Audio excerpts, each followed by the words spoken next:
Olá, meu amigo e minha amiga, aqui é o seu amigo Alexandre Bernardes com mais um programa A Verdade para o Tempo do Fim.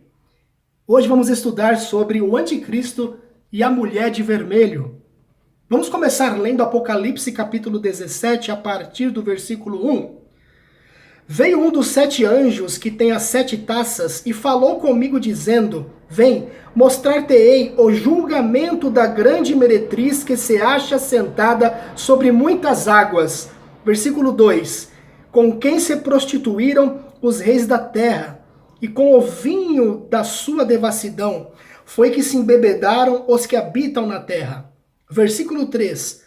Transportou-me o anjo em espírito a um deserto, e vi uma mulher montada numa besta escarlate, besta repleta de nomes de blasfêmia, com 7 cabeças e 10 chifres. Versículo 4. Achava-se a mulher vestida de púrpura e de escarlata, adornada de ouro, de pedras preciosas e de pérolas, tendo na mão um cálice de ouro transbordante de abominações e com as imundícias da sua prostituição. Versículo 5. Na sua fronte achava-se escrito um nome, mistério, Babilônia a Grande, a mãe das meretrizes e das abominações da terra. Versículo 6. Então vi a mulher embriagada com o sangue dos santos e com o sangue das testemunhas de Jesus. E quando a vi, admirei-me com grande espanto. Versículo 7. O anjo, porém, me disse: Por que te admiraste? Dir-te-ei o mistério da mulher e da besta que tem as 7 cabeças e os 10 chifres e que leva a mulher. Muito bem, nós vamos aqui, e essa é a proposta dessa nossa meditação, colocar algumas características e algumas pistas para que você e eu possamos identificar então quem é esta besta, quem é este poder, quem é, enfim, este anticristo e esta mulher de vermelho. O nome deste poder é Babilônia. E para saber onde está a Babilônia hoje, obviamente que é preciso saber quem era a Babilônia antigamente, o Império Babilônico, especialmente do rei Nabucodonosor, não é mesmo? Com certeza você já deve ter ouvido falar sobre isso. Evidentemente que o Apocalipse não se refere a essa Babilônia em si, a Babilônia antiga. Até porque aquela cidade havia sido destruída e, segundo o profeta Isaías, jamais seria habitada novamente. Portanto, o Apocalipse é um livro simbólico, como você e eu podemos entender e saber, e Babilônia, com toda certeza, simboliza alguma coisa. Mas o quê? Vamos ver então algumas características. Primeiro, Babilônia antiga teve suas raízes na construção da Torre de Babel, através da qual os homens tentaram escapar dos juízos divinos. E ela representava um esforço humano para se colocar no lugar de Deus e chegar até as alturas da terra. Segundo ponto é que Babilônia foi perseguidora do povo de Deus, que naquela época era o povo de Israel. Terceiro ponto, Babilônia introduziu o culto a muitos deuses pagãos, em especial o culto ao Deus Sol. Então, para entendermos, meu amigo e minha amiga, a quem simboliza aquela mulher de nome Babilônia, é preciso então perguntar-se: primeiro, existe hoje no mundo algum grupo religioso cujo líder ou líderes pretendam ser os representantes de Deus na Terra, reivindicando para si títulos e prerrogativas exclusivamente divinas, como por exemplo a infabilidade e o poder de perdoar pecados? Segundo ponto e segunda pista, existe hoje no mundo algum grupo religioso que perseguiu pessoas em algum período passado da história pelo simples fato de desejarem obedecer apenas ao que Deus pedia nas Sagradas Escrituras? Terceiro ponto e terceira pista. Existe hoje algum grupo religioso que, além das duas características mencionadas anteriormente, promova o culto a muitos tipos de imagens e especialmente promova a adoração a Deus no dia dedicado ao sol?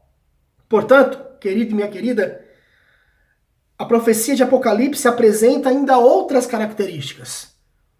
E nessa reta final desta meditação, desta reflexão, podemos analisar o seguinte. Primeiro, a prostituta está sentada sobre muitas águas, como nós vimos na leitura bíblica no começo dessa reflexão. E segundo o próprio livro do Apocalipse, as águas onde a meretriz está sentada são povos, multidões, nações e línguas. Quer dizer, então, que a igreja simbolizada por essa mulher exerce domínio sobre multidões de inúmeros países, nações e também línguas. Segundo ponto, essa mulher se prostituiu com os reis da terra. Em outras palavras, esta igreja tem o apoio de governantes e de reis de todas as partes do mundo. Terceiro ponto, essa mulher embebedou todos os que habitam na terra com o vinho da sua devassidão. O vinho é o suco de uva fermentado. E na Bíblia, ele é usado como símbolo de doutrinas errôneas, que não têm base nas escrituras sagradas, que não têm apoio bíblico e que geralmente não passam de meras tradições humanas. E para terminarmos então definitivamente esta reflexão, vamos revisar então alguns ensinamentos que têm apoio bíblico e que não têm apoio bíblico. Por exemplo, a doutrina pura ensina que a Bíblia é a palavra de Deus e a única regra de fé e doutrina. Encontramos isso na segunda epístola de Pedro, capítulo 1, versículo 19. E também na segunda epístola de Paulo a Timóteo, capítulo 3, versículos 15 a 17. Já a doutrina adulterada ensina que a tradição e os dogmas da igreja são também regra de fé. Porém, não encontramos apoio bíblico para isso. Segundo ponto, a doutrina pura ensina que nós somos salvos unicamente pela graça de Cristo. Podemos encontrar isso em Efésios capítulo 2, versículos 8 e 9. Já a doutrina adulterada ensina que nós devemos fazer penitências e obras meritórias. Porém, não encontramos também apoio bíblico para isso. Terceiro ponto, a doutrina pura ensina que Cristo é o único mediador. Encontramos isso na primeira de Paulo a Timóteo, capítulo 2, versículo 5. Já a doutrina adulterada ensina que os santos podem também ser mediadores entre os homens e Deus, porém também não encontramos apoio bíblico para isso. E quarto e último ponto, a doutrina pura ensina que os mandamentos de Deus não foram mudados pelo seu Filho Jesus, até porque ele não muda e nunca autorizou tal mudança. Podemos encontrar isso em Evangelho de Mateus, capítulo 5, versículos 17 e 18. Já a doutrina adulterada ensina que os mandamentos de Deus podem ser mudados pelo poder e autoridade da igreja. Porém, também não encontramos apoio bíblico para isso. Outras características da Babilônia moderna, por exemplo, é que ela é a mãe das meretrizes e abominações. Quer dizer, meu amigo e minha amiga, que essa igreja gerou outras igrejas também. Se existe mãe, obviamente existem as filhas, que de alguma maneira assemelham-se à mãe, não é verdade?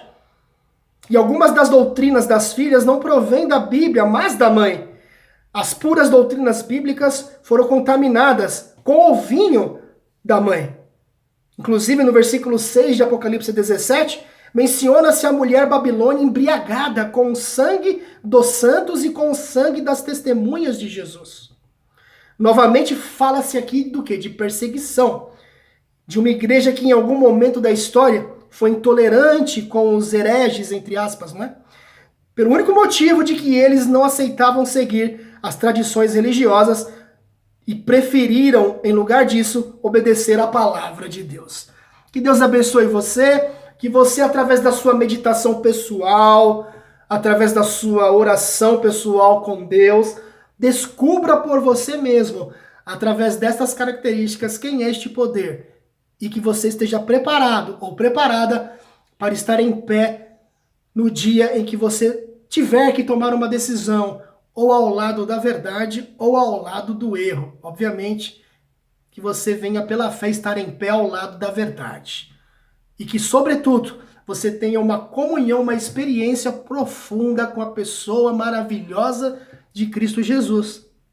Até porque sabemos entender o Apocalipse será apenas um detalhe no grande dia da provação final. O que vai valer mesmo é o seu caráter transformado à imagem e à semelhança de Cristo Jesus. Isso sim fará com que você esteja em pé naquele grande dia. Um beijo no seu coração. Fique na paz do Senhor Jesus Cristo. Um abraço do seu amigo e irmão Alexandre Bernardes. E lembre-se, Maranata, o Senhor logo vem. Um grande abraço. Tchau.